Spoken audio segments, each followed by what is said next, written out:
All right. You hear us good? All right. Hi. Can you hear me? All All right. right. Welcome to Frontline Manor. I'm your host, Kevin Stewart, Mr. Durite, if you did not know. And I have a special guest with us. I don't know if you recognize this man. Maybe. Maybe not. This is Manor's police chief, Chief Phipps, correct? Yes, that's correct. Ryan Yeah, boy, Phipps, I've been yeah. practicing all day. Yeah. I'm trying to hold myself back from calling you Phillips. I'm like, I I- know your I name get is it. not Phillips. Every day of my life, I do. Every day of my life. So Ah, I wouldn't blink an eye at it. okay. Keep going. Well, I promise you I want to do it because I've been practicing all day. So how you doing, sir? I'm good. Been here all day. Yeah. Working crazy. We're trying to get this, growing city Oh man, in the right direction. it keeps growing on y'all, and the traffic keeps growing, and I Yeah. guess y'all job keeps getting harder and harder every day, huh? Yeah. Every day. Every day we, the city's like, oh, we're going to build these more houses. And I just, oh boy, here we go. More houses, more apartments. And I said, okay, well, it must be for something, I guess. Real quick, which one's harder, houses or apartments? For us, Yes. Professionally, I would say apartments. Okay. Statistically, an apartment complex, you have more people in a tighter space. Mm-hmm. You have more neighbors that get mad at each other. You Okay. have one upstairs, one downstairs. That one's playing music too loud. That one's walking Too hard. Yeah. And so guess who they call? They call us. Oh man! And now I guess since they're gonna have more restaurants coming, they're gonna have more calls about drive-through service. Oh yeah. Really? Yeah, we get those. If you imagine it, we get it. Oh yeah, we get a little bit of everything, but for the most part, everyone's good. I think people get frustrated with the traffic and then pull off and go have a cold iced tea at Chili's or something. I hope so. And they got pretty good service at Chile, so yeah. So tell us about yourself. Are you from Manor? No, I grew up in the hill country just outside of San Antonio. Okay. I started my law enforcement career in Gonzales, Texas. Okay, I heard of that. Straight down 183 from Austin. I moved up here. I moved to Manor in 2008. I had a friend of mine that worked for Manor Police Department, and he said, "You got to come out here. This place is getting ready to blow up. It's gonna be big." Mm-hmm. So I said, "Okay, well let me toss that around." So I came out. I went to lunch with the then chief of police. His name was Robert Snyder. Robert was the chief here for 24 years. Wow. So he saw a lot.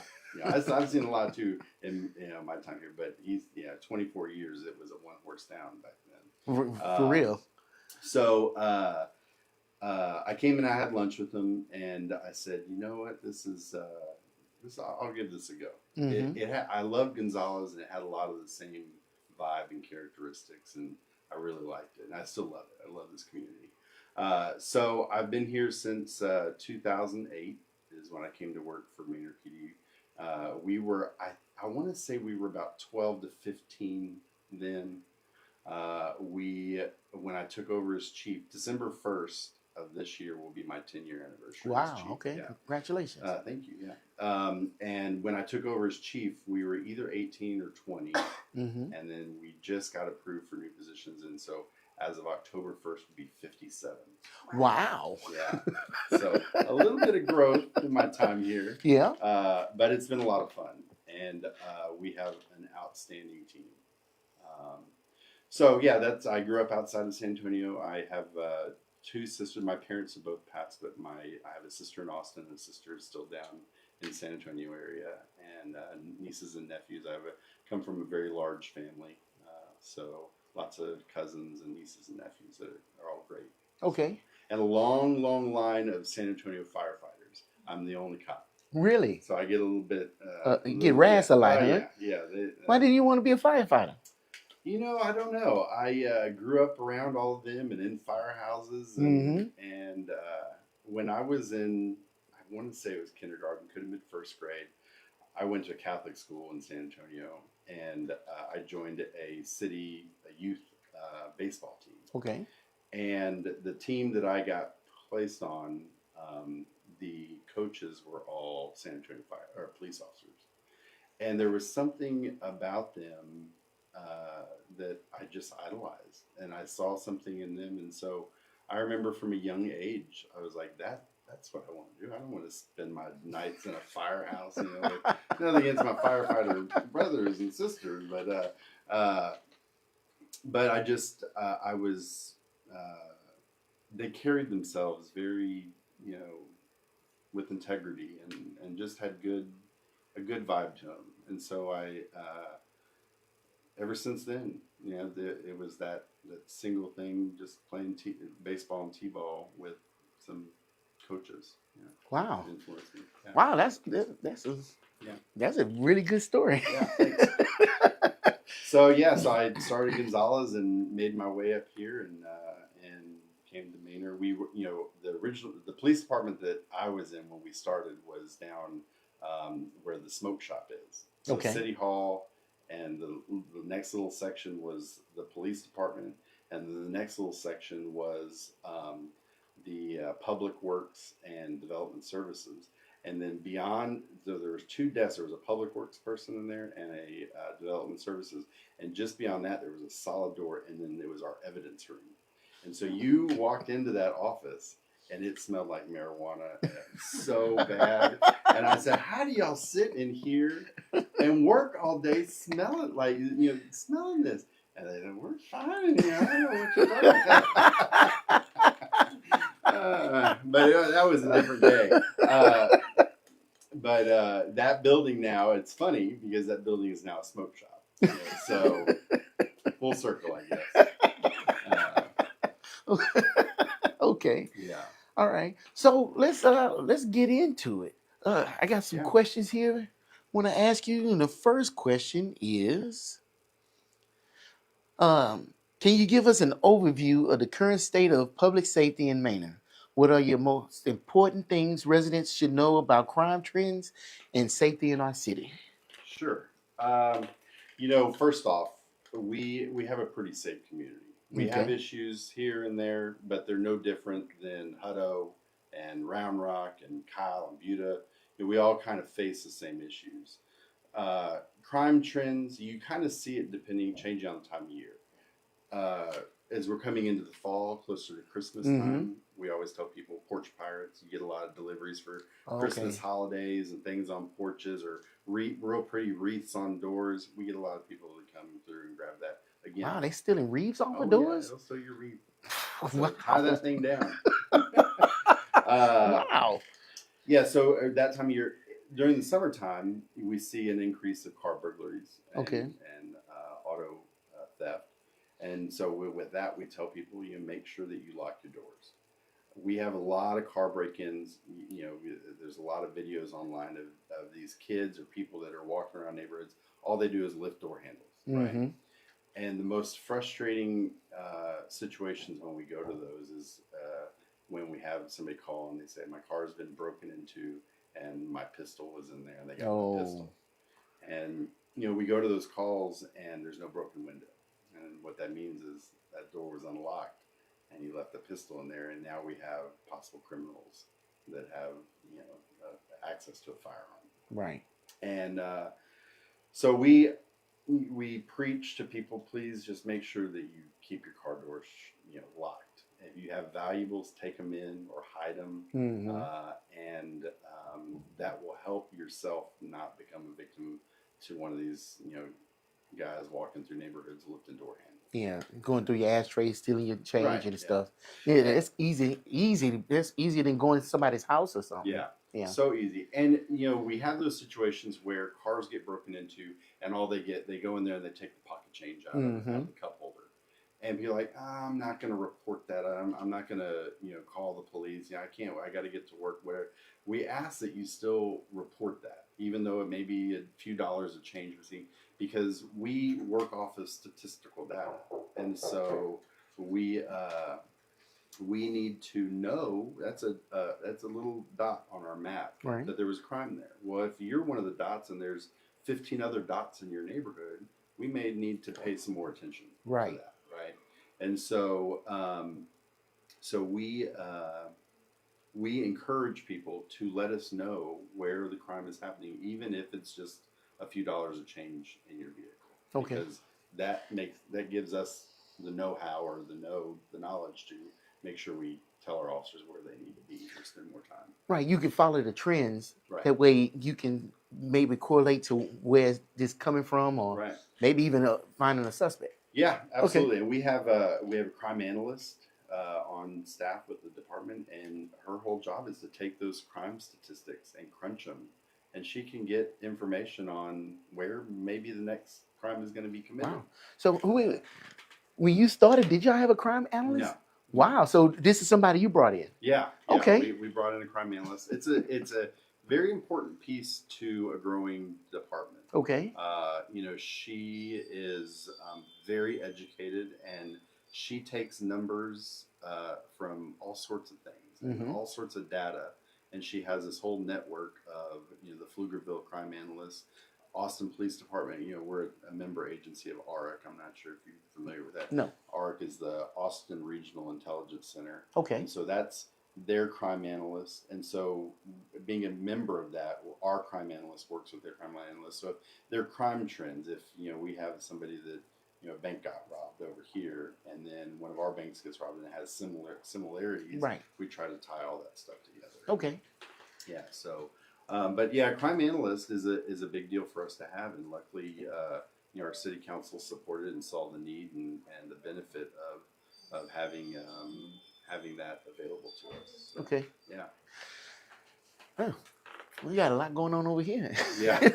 And back to the crime. Right. We have a pretty safe community. We aren't without problems. Right. Drugs. We have drugs. Drugs are everywhere. Unfortunately, they may look a little different than they do over here, and but everyone is dealing with some sort of drug issue in communities. With that. We always tell parents, just make sure you're aware of what your kids are doing. Right. Be involved with your kids, know what they're doing, and if you find out they're doing something, and in the whole argument of legalization of marijuana,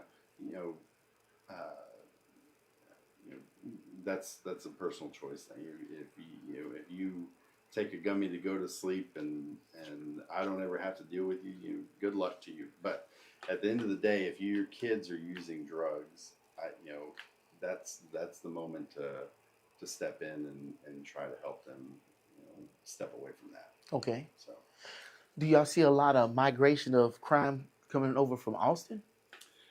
So you see different types of crime come from Austin. So DWI is a crime, right? Somebody's making a decision to drive after they've become impaired by alcohol or drugs. Right? Okay. And that decision is made, and therefore they're making a decision to put other people and themselves at risk, making our public roadways unsafe.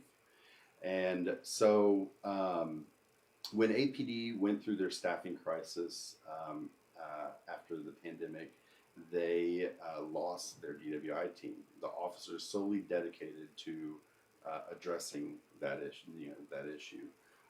So after that, we saw an increase to our DWI numbers. And if I had the statistic in front of me, we take breath specimen when it's provided, or we take a blood specimen. Okay. And so every one of our DWIs, we get a number of how intoxicated they are. And unfortunately for us, our numbers are extremely high. Really? But it goes to show that our officers are only arresting people who are truly impaired.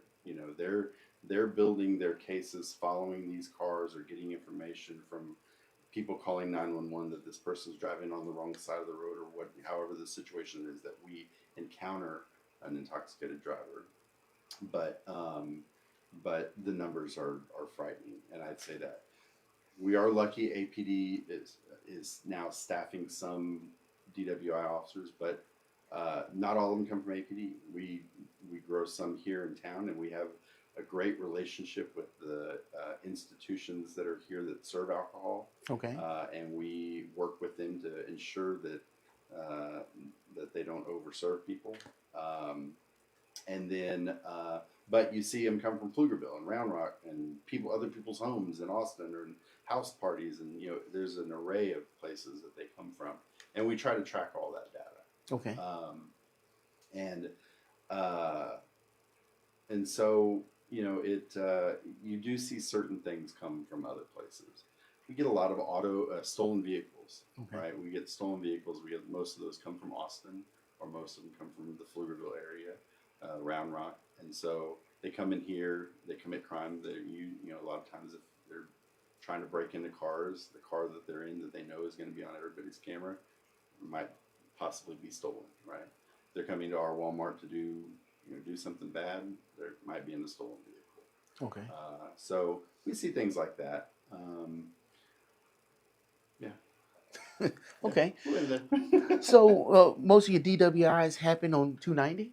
The majority of them. Okay. Yeah. Yeah. You're gonna see where the denser the population of traffic, the more we're gonna get called, the more they're gonna run into the back of another car, run off the road and hit a tree, or they're going to get the attention of a DWI officer, maybe swerving all over the road. So I would say the majority of them are 290. Okay. Well, we're gonna switch gears real quick. Um, the ICE situation in America. Yeah. Is that something that y'all deal with? Immigration wise? Right. Yeah. Immigration is not anything that we deal with, and I'm going to preface it with at this time. Okay. Elected officials are on a mission to try to have local law enforcement, whether that be the county sheriff's department and constable's officer or local police departments, play a role in that. And as much as I am not political in my decision making, in my professional role, I don't think that it is something that we should be a part of. I think that's a responsibility of the federal government, because we're the ones that are out here that have to take a report from a mother whose daughter may have been raped by somebody. And if they're from an immigrant community, they won't come to us if they have fear that we're going to deport them. Mm-hmm. But at the same time, we have a crime to solve. We have a rapist that we may need to capture, right? And so I want her and her daughter to come and feel comfortable talking and reporting a crime to us. One, so we can get that mother and that daughter victim services and on a right path to recovery, because it's traumatic, right? But two, to have them served as a victim and ensure that we catch who victimized them and put them through the criminal justice system. Okay. Yeah. So, just to say, if it was brought down to y'all to start enforcing the immigration laws, how much of a strain would that put on your department? Well, that depends on what exactly they would have us do. We are already a very busy police department. Okay. We have a lot of calls for service. Statistic-wise, on traffic stops and calls for service, so if you call 911, that's what we call a call for service. Our officers interacted officially on traffic stops and calls for service with about 70,000 people last year. Okay, wow. And so we're a busy agency, and that statistic does not encounter or doesn't take in the community portion of our officers. We want our officers to spend time with our community, with Coffee with Cops. So we have a number of community programs where we want our officers to have a relationship with somebody in their community when it's not writing them a ticket. Right. When it's not them there taking a report because their car got broken into. We want them to get to know each other, right? And so that doesn't account all of those interactions outside. But in an official capacity, on a traffic stop or on working a collision or coming to somebody's house to take that report, we dealt with 70,000 people. So if you throw on top of that additional responsibilities of immigration enforcement that has historically been handled by the federal government, it would put a huge strain on the department. Okay. Which that rolls downhill. That would require us to hire more people. It would require us, facilities and vehicles, and so those expenses are far beyond just the officer's time Right, to right. deal with that. It is also so much more fuel. Uh, everything is impacted. That's interesting. I mean, you hear about this stuff, but you don't take into consideration all what it takes to make something like that happen, Yeah, and to inject it into a community police force. Wow, that's a lot. it is a lot. Okay, Uh, okay. I can say that if that came to us, I just don't know how. It will be very interesting, the implementation of of how we would even go about that. I just don't think that it's our role. Again, we have to have the trust of our community to come to us and say, I've been a victim and I need to report this. And if we're busy doing that, we're going to lose the trust of that community. And our immigrant community here in Manor is Hmm. large. It's extremely large, and it's not just the Latino. We have a large Asian, Yeah, uh, Indian community also. Indian and Yeah. Asian community. Some of them with immigration statuses, and so it's complex, and it would put a huge burden on us. Okay. Yeah. Fair enough. Can you bring up the comments for me? Yeah, we got one comment. No, over here. Scroll at the bottom to the side. Bottom, bottom row. Scroll to the side. Bottom, bottom row. There you go.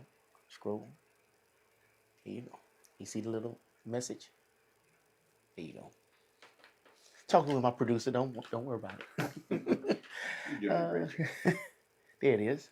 Um, so Brandon Cooper says, does the number of officers in Manor match the growth Manor is experiencing compared to surrounding towns?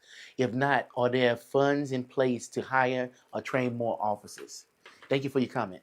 So, historically in the United States, the size of a police department um, has been based on the population. So, Okay. historically, they've said, okay, well, police departments in America need X number of officers for X number of residents.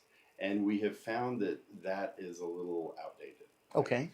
A lot of our uh, statistics are still based off of that. It's just because the history is there, and so we present those numbers to City Council. And so this year we did a 5-year plan on what it's going to look like as we continue to grow, and so the answer to the question is: are we where we're supposed to be at by those numbers? The answer is no, we're Okay. not. But that is because we have growing pains, right? Growing a growing community, we're going to have some growing pains, and we're going to have to pick and choose um, on where money gets allotted. And it's not anything negative about the people who have to make that decision. It's ultimately there's a pie, right? Mm-hmm. And that pie is the amount of money the city has of tax revenues, and that pie has got to go to water and wastewater and roads and streets and there's so many different people that take a piece of the pie. The police departments is always the largest in public safety, and this is in every city across America. Public safety, fire, and police are always the biggest piece of that pie, and that's mainly just because we are the most employees of the city, right? The sheer number. But if you took the number that we have compared to the data based off of our population, Mm-hmm. we're not quite there. But what we also factor in is we look at other statistics. Like when you call 911, how long does it take to get an officer to you? Right? We judge a lot off of that. There, so our average right now is a little bit over 3 minutes. Okay. So that's pretty good. Even during rush hour traffic? Yeah, they give us red and blue lights and a little sign. Okay. Fair enough. No, yeah, we average that. Now there are times we've had the officer didn't show up here for 15 minutes. Well, we do get tied up on stuff. Walmart is a big consumer of our time. Oh, really? Yeah, and Home Depot is coming in strong. So So we look at a bunch of different statistical data. So are we able to handle what is thrown at us? Absolutely. Right. Are we where we're supposed to be at statistically by numbers? Not quite. But if the community came up and they said we want to be at the number that's required, we would break the bank. Okay. We'd say everyone's getting a higher tax bill, because we got to hire all these police officers. So again, it comes down to that pie, and we've all got to fit in it, right? So, so are we where we need to be? Not quite. Will we get there? Yes, we will. We'll get there, and the city has a very bright future. All of these things that are coming are amazing, and they're going to help our community get better and better things. A library. I can't tell you. I've been here a long time, since 2008, and I've heard we need a library, we need a library, we need a library, and now that's coming, and that is because of our growth. We're going to achieve things as HEB opens up, and as I don't want to say any of the I'm not supposed to say, but the other stuff that's coming along, Right. those all open up. Those open up more opportunities for us. Right. And so our future is being laid out in a way where it's going to be great. It's going to be a great community. And people here should be excited about it. I just hope they can be excited and not crying all the time. But that's a whole nother story. Yeah. I do want to say, he asked about hiring and training.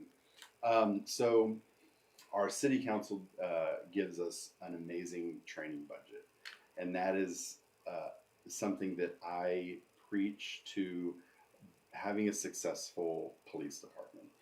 If you have officers that are untrained, you're going to have officers that are making decisions off of a cuff. Okay. And get frustrated.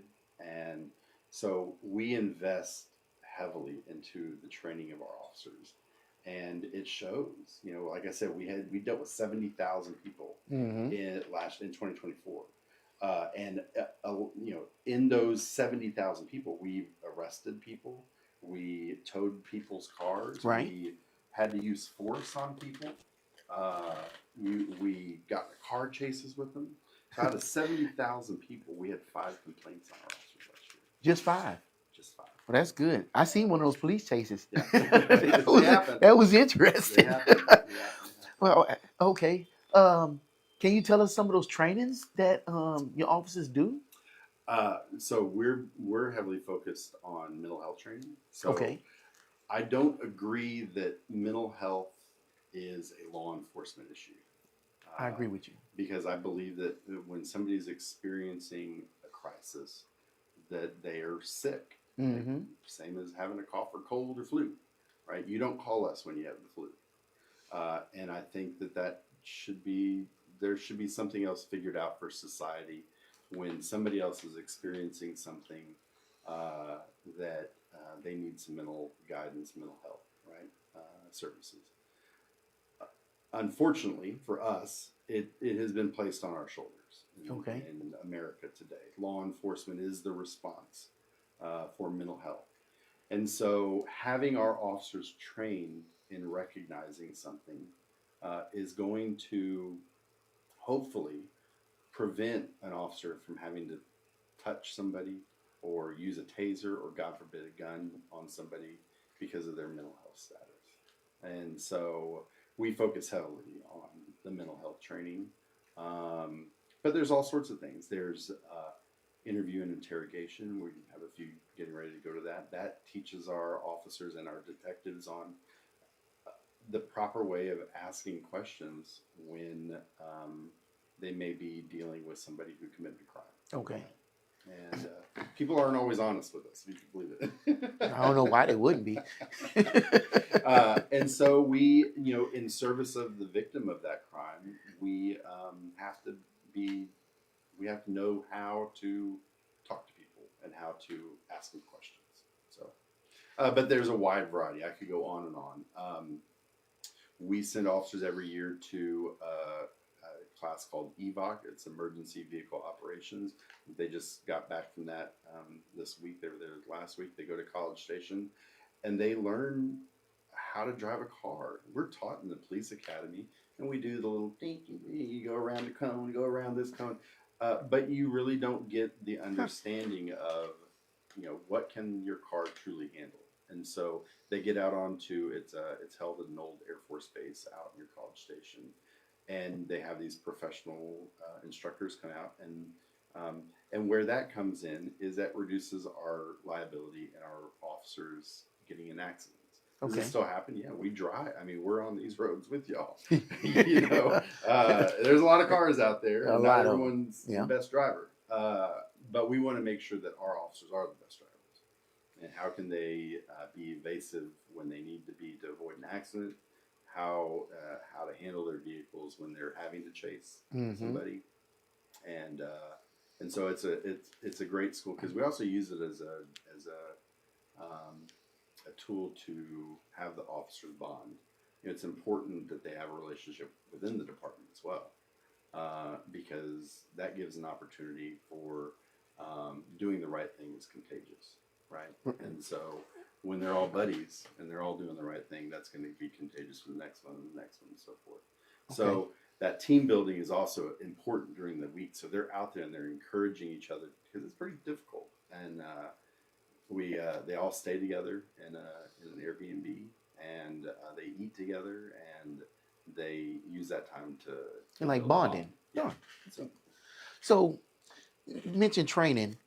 Is de-escalation training part of police training? Oh, absolutely. Okay. Yeah, de-escalation, cultural diversity. Okay. I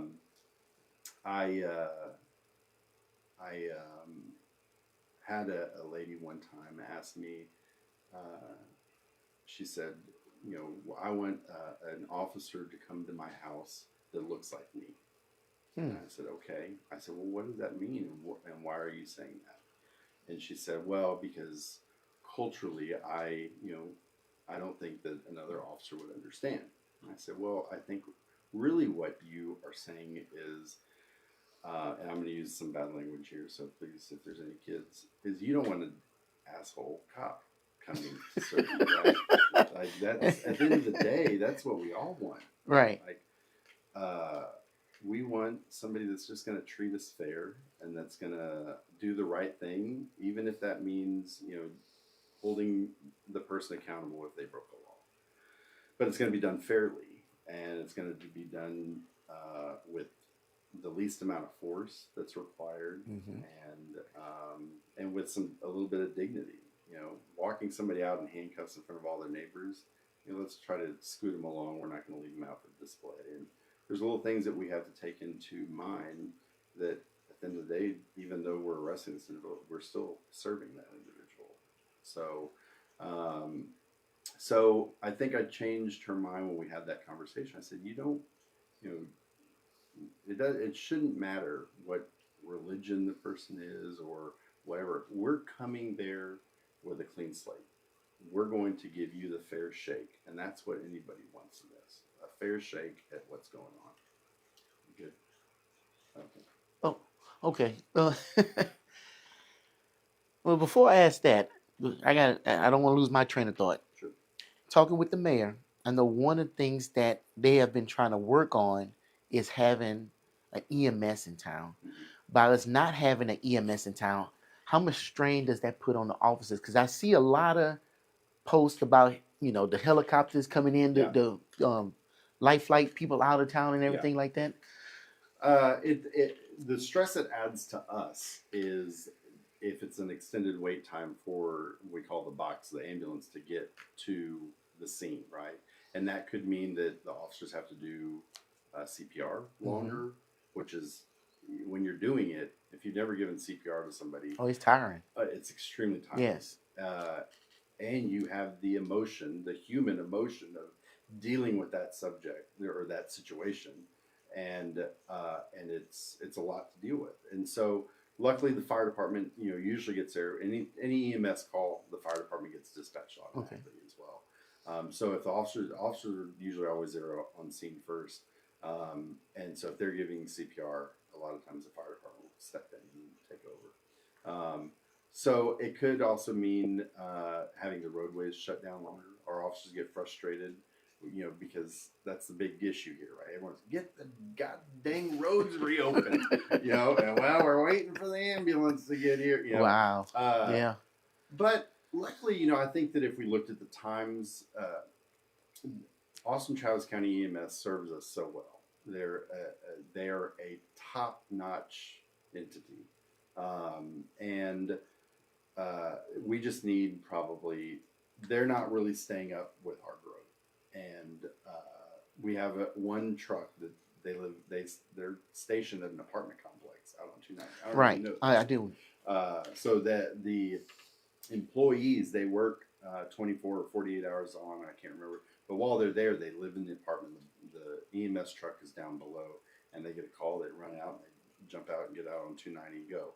Now we have a few other stations that are close, so if that ambulance is dropping a patient off in town, and something happens out here, those next trucks are the ones that get sent to respond out.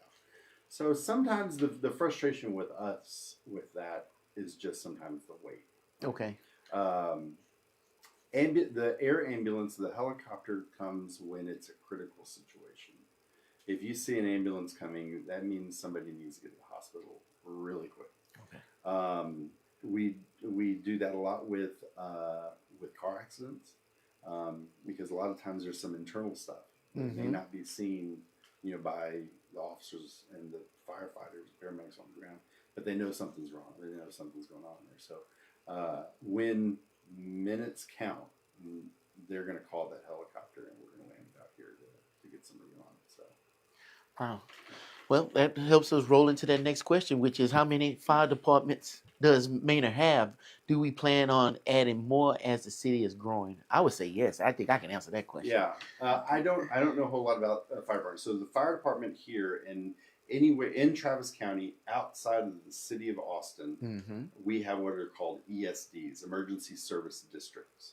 And so if you ever look at your tax roll on your property taxes, they have a line there, and so you pay property taxes separate from the city of Manor that go to the ESD. And so they have their own board that is appointed by the Travis County Commissioners Court, and they have their own taxing entity, so they're like their own thing. We work closely with them. Fire and police, we have a love-hate relationship. We love to hate each other. That's why y'all across the street from each other? That neighborly love gets interesting sometimes. But they're great. They're professional people. They're top-notch. But they're not funded through the city. Right. So I don't know what their plans are. They're building a new station out on 290, which looks like it's going to be amazing. And just like us, they run off of statistical data. They look at how long is it taking a fire engine to get from point A to point B. They're looking at, fire extinguisher or fire plugs in neighborhoods, and a lot of different components that I really don't play with. I think that if I recall, we either have 3 or 4 stations, because I think there's a engine 1204. So we have 1201, which is the original one that's across the street from the police department, and then we have 1202, 1203, and I believe that there might be a 1204. Okay. So each of those engines belongs to a firehouse. But they watch the growth. The fire inspectors do the inspections when you build a home. They're our fire department, but they're their own entity, and their lines go outside the city limits. They go into Austin direction a little bit. They go south towards Whisper Valley. So their area is greater than the footprint of the city of Manor. Wow. Yeah. Wow. You would think if that's the case, they do need to have more stations. They really do. Yeah. Wow. We might have to get them in here next. Yeah. Sure. Just everybody get their story. So okay, that's cool. Cause I wrote that down. I didn't want to forget that. Yeah. Okay. So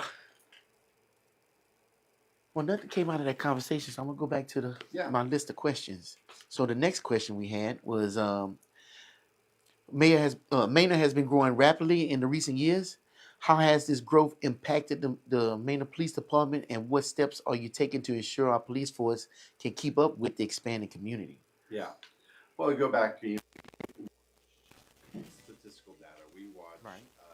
the number of calls, the number of crimes being committed. Are they types of crimes that we can prevent? And what are those prevention measures? A big piece is our we use is our public community programs to educate the public. We have one that we just did that we go to. We have 2 apartment complexes here in Manor that are age restricted. So you have to be over an age, I believe, both in my 55 to live in the community. And that particular group is over in this one. Easy going. So we Oh, at all. It's very low. all right.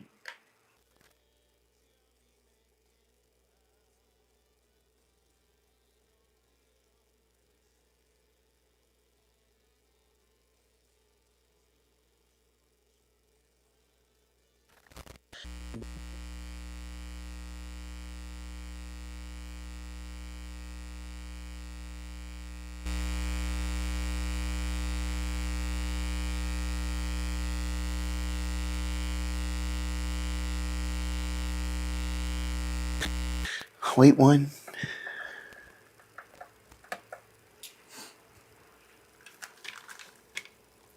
That should fix it.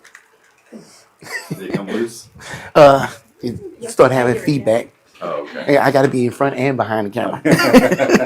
Go ahead. I'm sorry. That's all right. So I was saying, with the older people in town, we put on a class that educates them about scams and fraud.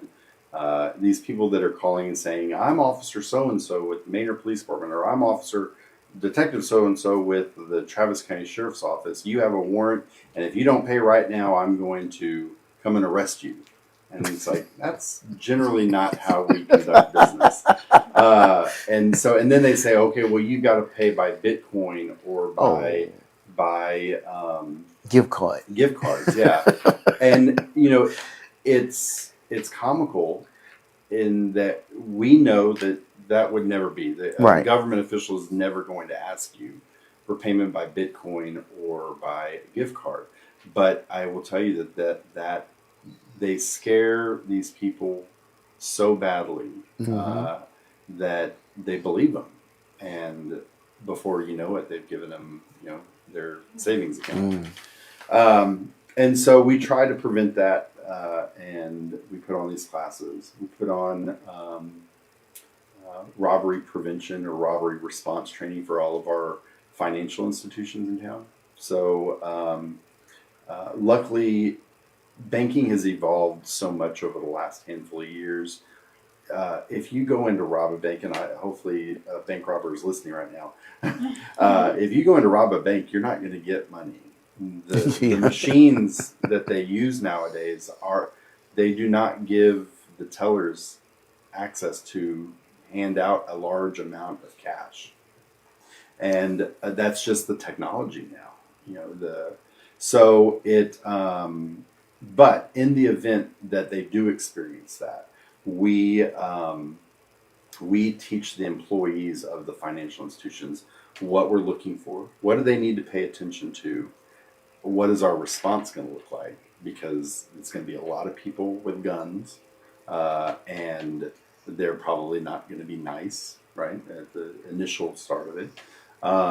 And we encompass after the pandemic, we encompassed a portion of it that talks about dealing with the Karen, right, the person that comes in that is unreasonable, because you see like these 20-year-old people, youngsters that are getting their first job, and they're standing as a teller of a bank or at the backside of a fast food restaurant, and they've never dealt with conflict like that. Right. And so they don't know what to do or how to handle that. And, most people don't know that you don't have to put up with that. Like, yes, this facility is open to the public, but it's privately owned. And that manager or that employee can ask you to leave, and all they have to ask you is one time. And if you don't, you're trespassing on the property. And so, so the day of the Karen now, we encompass that into training, into helping young people dealing with conflict on how to appropriately deal with that, right? So just to be clear, it's the person that comes in and they completely irate with the employees and everything, and they're trying to come at them and stuff. Yeah. And how the employees can deal with them, and the fact that they don't have to deal with them. They don't have to deal with them. Okay. Right. It's private property, and that employee represents the business and can say, get out. And if you don't, then you may be committing a crime. Okay. And so, but having a 20-year-old who's never experienced conflict does not know or does not have the knowledge of what to say or how to handle the situation. I can't put them through an entire de-escalation class. Right. But I can say that you have the right to not be a victim of that, right? And you can call 911, or you can simply ask them to leave. And if they don't, then call us and we'll take care of the situation. Okay. Well, as you was talking, I thought about something that I think is very important, especially in this day and age, which is sad. I hate to even bring it up. School safety and response to situations that happen in schools. Sure. How are you ready for situations like that, to respond to situations like that and to deal with it? Yeah. With not just the police response, but the aftermath of it. Yeah.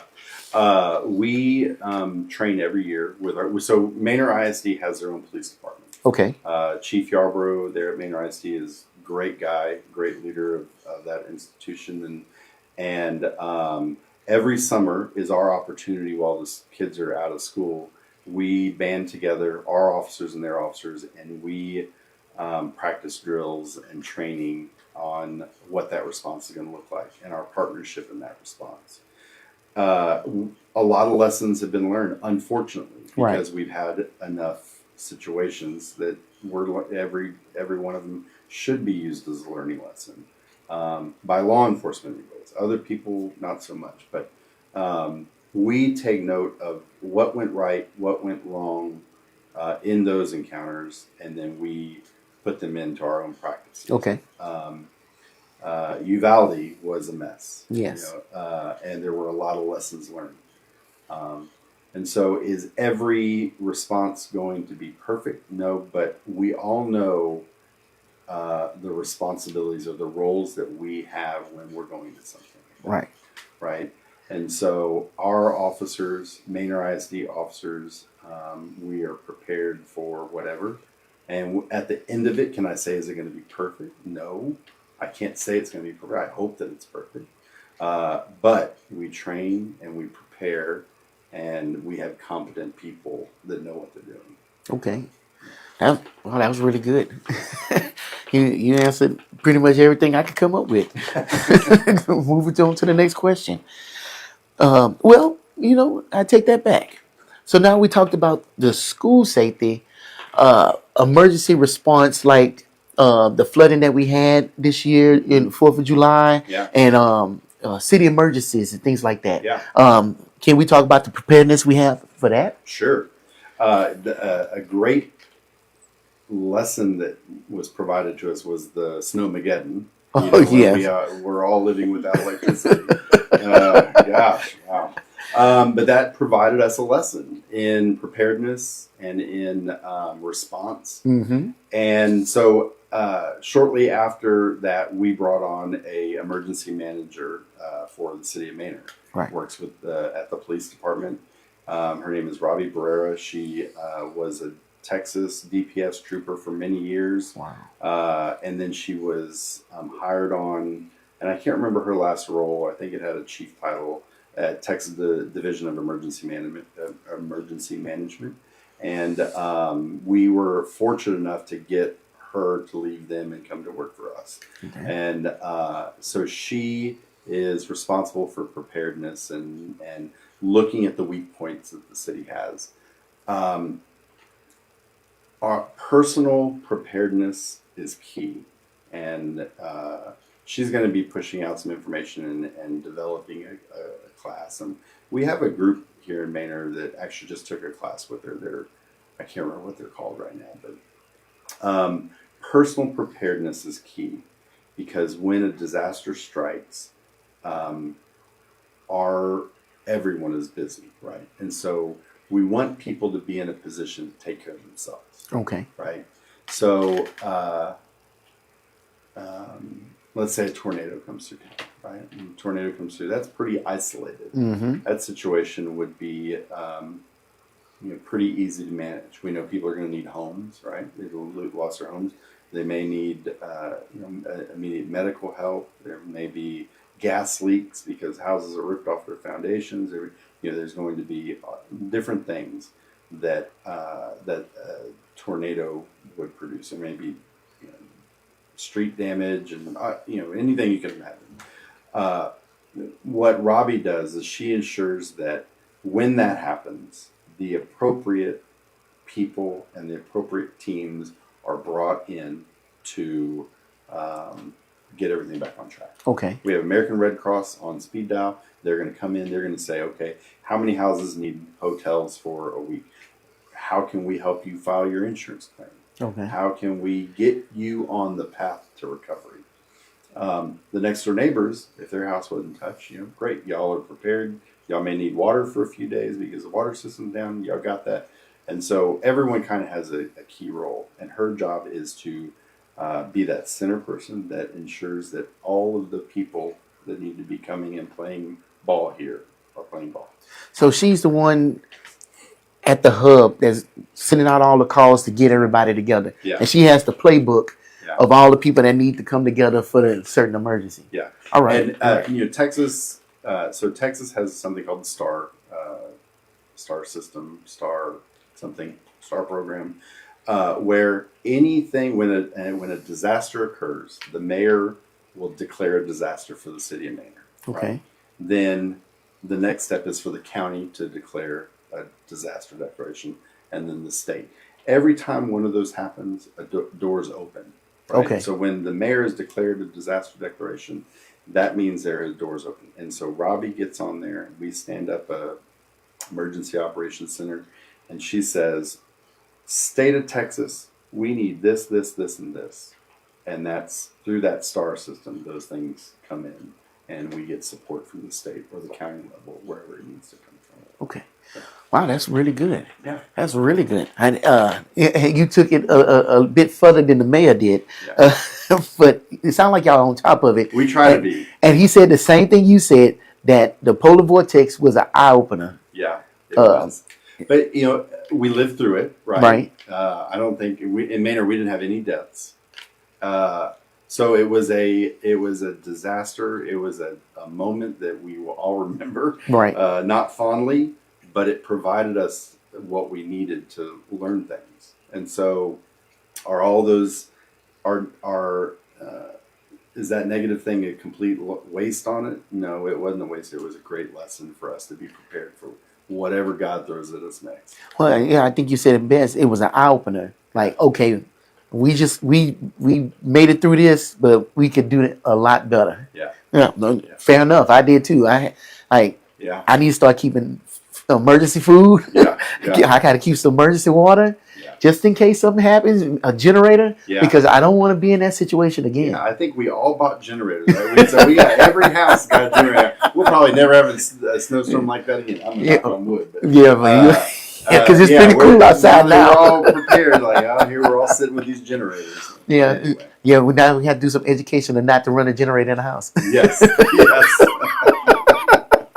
Oh, no, I don't want to ask a question that we pretty much touched on. Yeah. But this is something we talked about at the 290 extension. And if you don't know about the 290 extension, please just Google it. Put your survey in. Yes. Don't complain on Facebook about 290. Tell them about it. Tell them what your complaints are so we can start moving forward with this project. And if you don't want it, let them know. Yeah. But let your voice be heard. Okay. But we talked about this at the 290 extension. Building trust between law enforcement and the community is crucial. What initiatives and programs does the Manor Police Department have in place to strengthen the relationships? You talked about coffee with cops. And I think before this, we was talking about like ride-alongs. Yeah, we have a ride-along program. So if you want to come and ride out with an officer, you do have to pass a small little background check because we can't have crazy people riding, getting into trouble. So it's a quick form just saying, hey, if things get crazy, you're not going to sue the department. You recognize you're riding with some police. But we've never had anything like that. But it's a lot of fun, and it gives a perspective, and I'm big on perspective, right? I like to have perspectives from a lot of different views because my way doesn't mean it's the right way. Okay. And I like to see the way other people live and the way other people think, and I like our officers to go through that as well. But perspective for the public to come and ride with the officers and see what they do. And I always recommend, Friday or Saturday night is what I recommend because it's going to be a little different than a Monday night. Right. Sometimes Monday nights get a little crazy, but you're going to experience and get to see your community from another angle, right? Okay. And so I think that it's a positive thing. Sometimes the officers get a little grumpy. I don't want to ride her tonight. But at the end of it, they recognize the impact that it's had, and it really does. People just get that different perspective and see what their community is like after dark, on Friday, Saturday night. So, are there any concerns about the rider being in danger or anything if they went along? There's always that because of the nature of our jobs. Okay. Right. And so there are a few things the officers can't do if they have a rider. If a car chase starts, sometimes in the past, and that's happened, if the officer can say, hey, I'm going to drop you off because of this situation is too much for you to be here, they will do that. So like a car chase, they're not going to take a person, a rider, on a car chase with right. The danger level is just too high. Now, if we go to a hotshot call where it's just complete chaos and that person's there, the officer may be like, remember that form you signed? Well, here we go. Say a little prayer, but they stay in the car. Okay.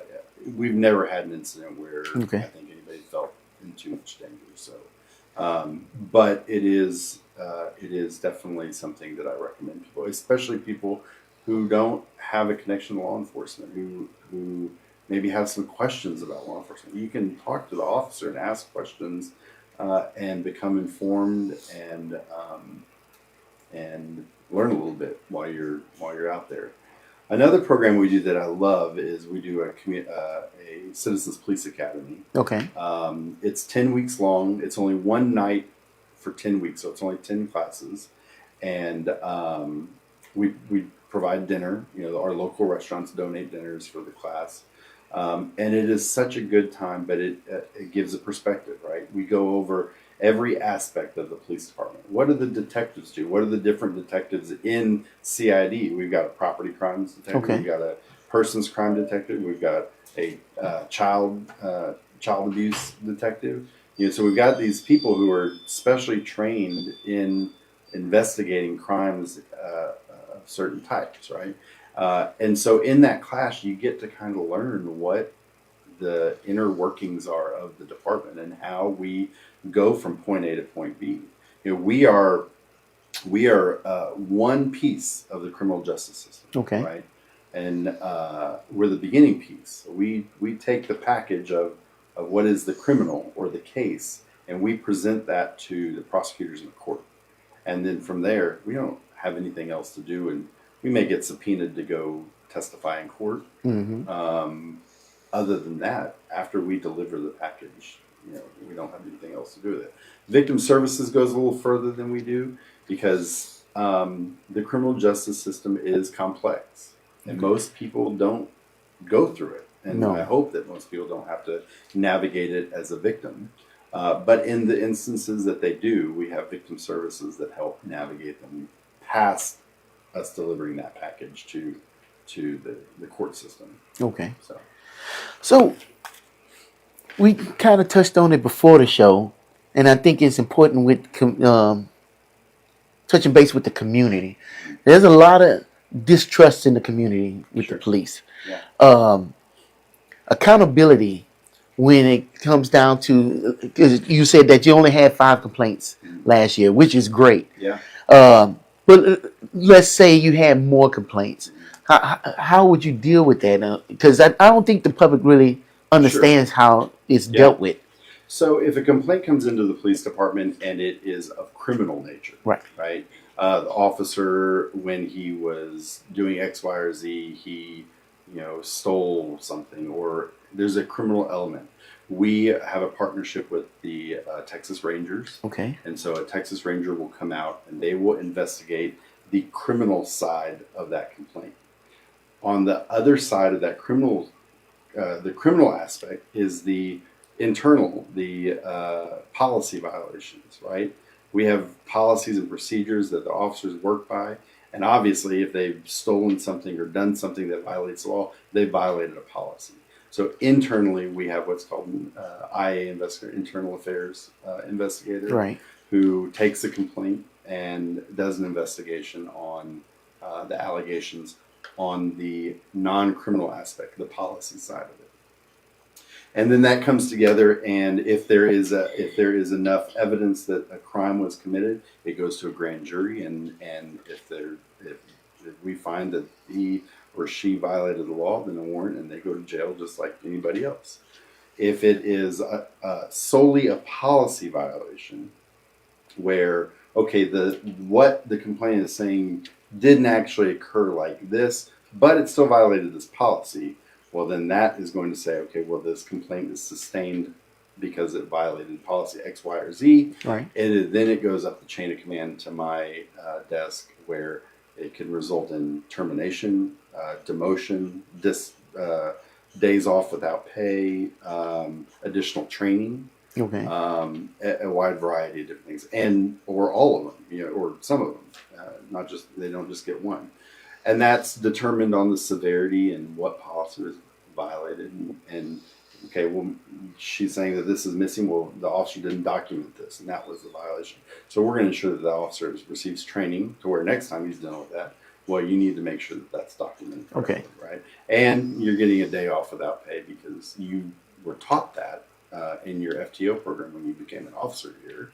And so here we have it documented that you were taught that. So you knew you should have done that. So you're going to get training and you're going to get a day off without pay for not doing that. Right. So that's kind of how it works. Okay. Make sure I get this correct.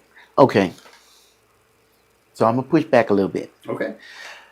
So a lot of people believe that there's that blue line that a lot of times an officer may do something, but it's overlooked or, it's a slap on the wrist or something like that. How do you ensure people that that's not what's happening and that you are taking all complaints and everything seriously? Well, I go back to the statistics of it, Okay. right? And say, well, I can guarantee you that does not happen in our department. Okay. Okay. What other departments do, I can't say. I'm not running those departments. Fair enough.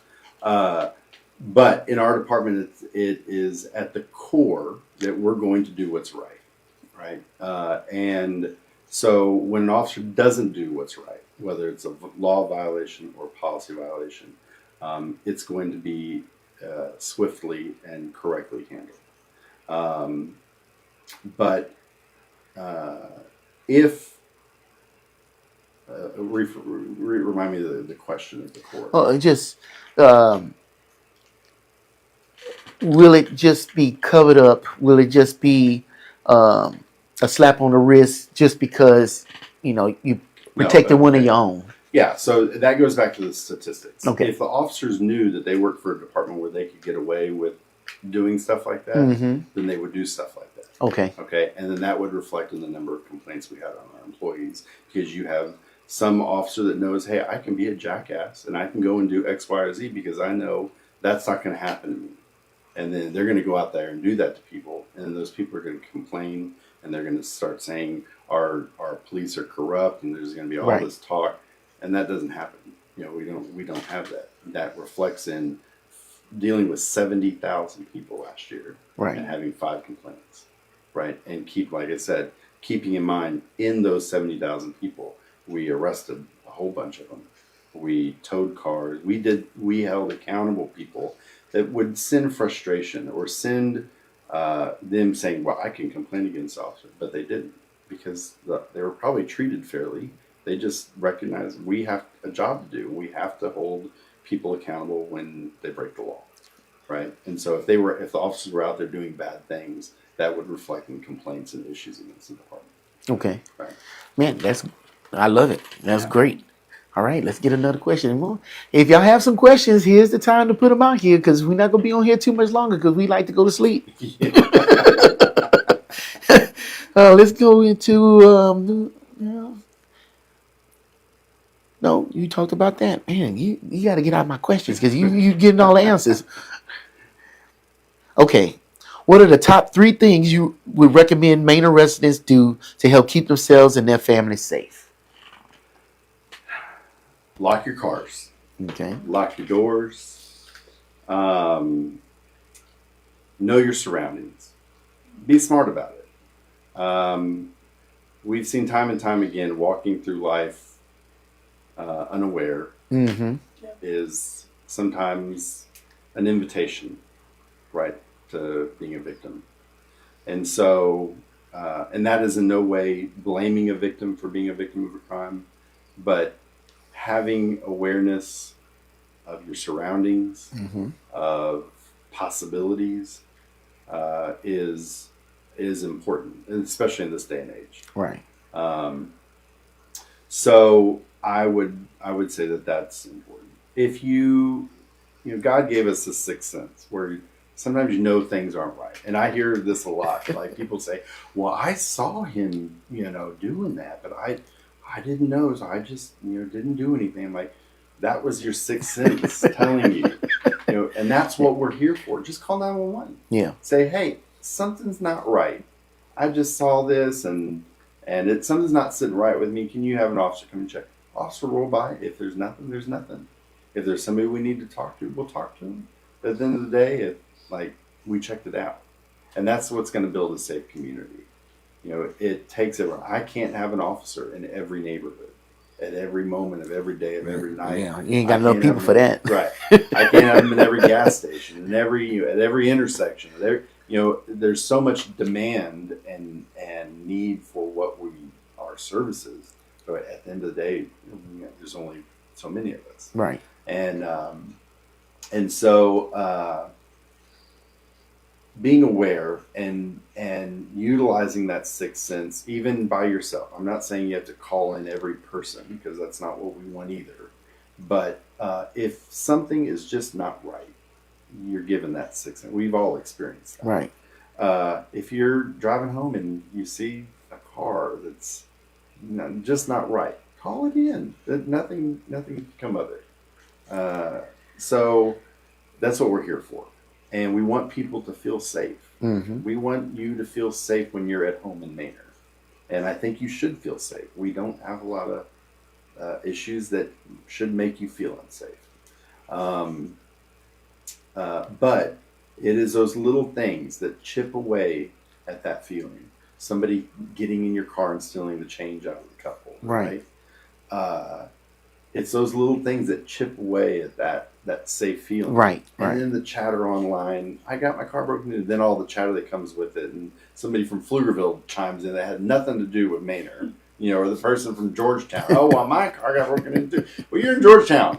Call them. It's those little things that chip away at the safety. But Right. I can tell you, if we all kind of just, back after 9/11, there was a big push for see something, say something. Right. And it stands true today. If you see something that just, is off cue, just call. Nothing can come of it if it's nothing, right? So I think that's what the advice I would give. we're all going to have to live through our traffic issues. That we get blamed a lot of that. They think that we control the traffic lights, and we don't.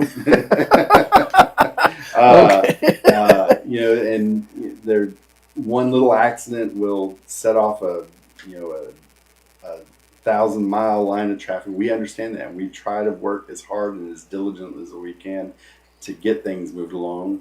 And sometimes people drive by and they're like, "Y'all are just standing there. Get the Okay, Did people do that? Oh yeah, we get all sorts of things. To do a ride out, you get a different perspective. A lot of times we can't. The officers may be standing there talking, but we're waiting for that ambulance, or Right. we're waiting for the tow truck who is stuck in the traffic that you're stuck in. And so the situation just presents itself. So, as much as we want y'all to have the roadways of working traffic lights and no issues, we want the same thing. Because I always tell people, like, when we don't have those red and blue lights on, we're sitting in that traffic with you. So we know the frustration. We know that light only lets 3 cars through. And all the things that we hear those complaints about, we know we sit through it, and we don't control it. We can call TxDOT and say, "Hey, this light's only letting 3 cars." Well, thank you for calling, and that's it. And then nothing gets done. They want to hear from taxpayers, and squeaky wheel gets the oil. Right. If it's us, they don't want to hear from us. Things are going to get worse before they get better, and I say that. There's going to be something, whether it's the toll road or whatever happens that comes through. Right. It's going to cause a lot of construction and a lot of mess and a lot of diversion and a lot of this, and that's going to be the part where we're going to have to band together and get through, because that's going to be a challenge. Oh yeah, you got some mad people now. Just wait. Oh boy, they're gonna be irate. Yeah. So. Well, let's use this last. We're gonna stop at 9:30. Okay. What do you want to put out there, Chief Phipps? I think right now in our country, I think everybody needs to take a breath. There's a lot of division and a lot of negativity out there. And if we all step back, and I'm going to use the word perspective again, we are all so fortunate and lucky outside of our frustrations of life, which how lucky are we that we have those frustrations? At the end of the day, how lucky are we to have frustration? Because, we're all in this together. Right. We got to get through it, and we got to get through it and do it the best we can, and not take advantage of each other, and not use each other to step on to get to the next ring. Wow. So what I would like to see is some practices in civility and some hugs. People need to hug it out. And we all just need to take a step back and at the end of the day realize that we're just here to be good people, right? Just treat each other well, and that's it. That's it? Yeah, that's it. Oh, all right. Well, Yeah. I'm not gonna lie to you. I never expected in a million years I would hear a police chief say that. And like, y'all need to do this and that. I don't know. And I just got to be honest. From my younger years, and my involvement with police wasn't always great. And I can't lie. I still have what's the word? Anxiety. I don't have anxiety no more because I'm old. But I have this image of police, and it's the same image that grew from when I was younger. Yeah. Now I know better as I'm older, but it's hard to shake that. Yeah. And for me to sit here and talk with you, man, I would have never thought in a million years that I would have done that. But what I realized in my older years is that one is easy to hate somebody that you don't know.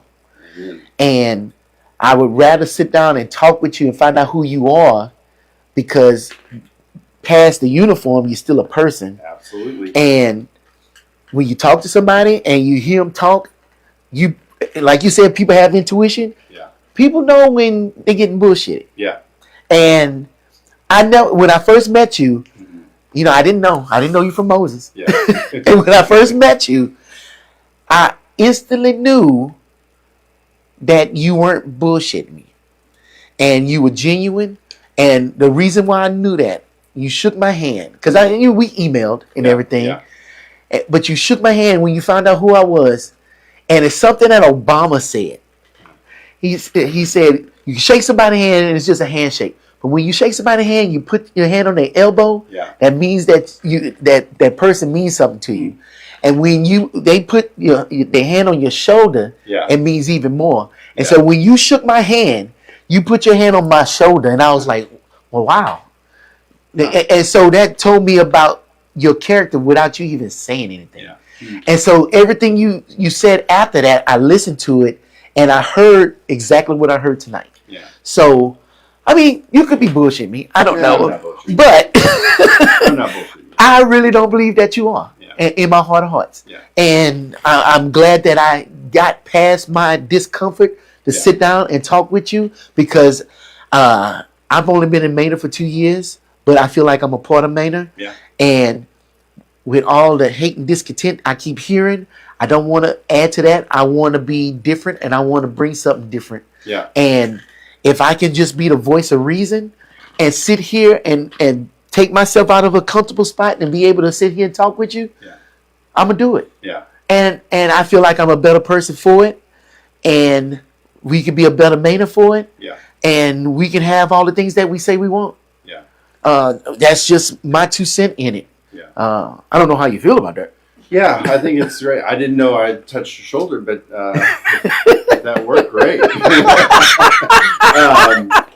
No, I agree. And, if you had bad experiences in law enforcement, I think that is something that is all too common. And it's not, not just with African American community. I think that a lot of people have had, like I said before, that asshole cop. We just don't want that. Like, we have a job to do. We have to hold people accountable, and nobody likes that. Nobody likes to be held accountable and told that they were wrong or there's a problem. And nobody likes the message that we come to bring when in our official capacity. But it has to be done. Right. And so, if you had bad experiences, I will apologize on behalf of the profession. Right. Because, but it's a different day. It's a different day, and the law enforcement is only going to continue to get better because the next generation, as we continue to grow, it will make it better and better. But at the end of the day, we're here to serve people. Right. We're here to serve people, victims, when they're in the worst situations they ever imagined themselves to be in. We're here to serve people when they've made a bad decision and got behind the wheel of a car and maybe killed somebody.